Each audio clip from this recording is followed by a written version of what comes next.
take a piece of wood and I start painting on paper. And when a face or a part of a creature is finished, I glue it on the wood, and then it just grows from there.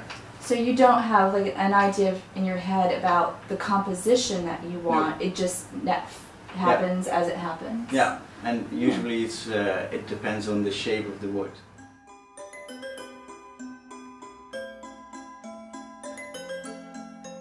Yeah, the creatures in their right positions. Mm-hmm.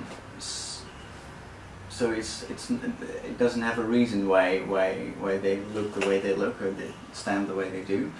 It's just that some positions work and some of them don't. Mm-hmm.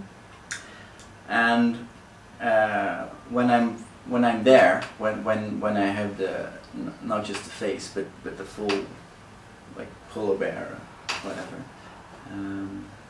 it took me like 50 polar bears to get there, so I have all these polar bears. Yeah, so that no one ever sees. No one ever sees, yeah. but I never use one creature all by itself. I cut them up and search for the right parts.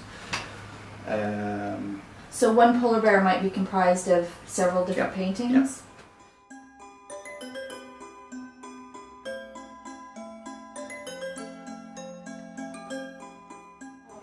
So how do you paint the fur like that?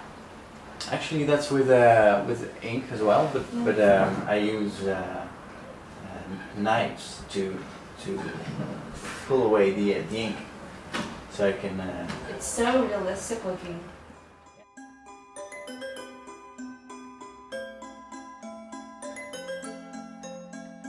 Yeah, I think in colors and shapes and.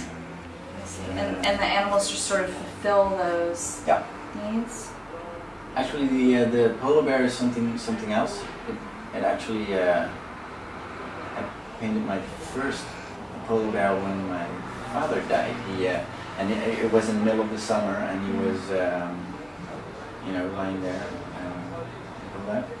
lying on a bed, dead. Okay. And because it was in the middle of the summer, we had to cool the room, and so it was really cold. And I sat there for days, reading a book, drinking beer.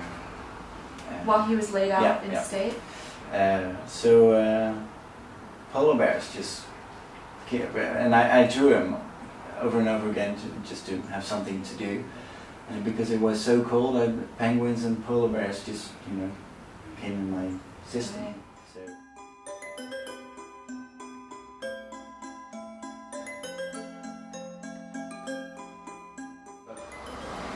Stuck for a year or two, but now I've done a lot of polar bears. Yeah.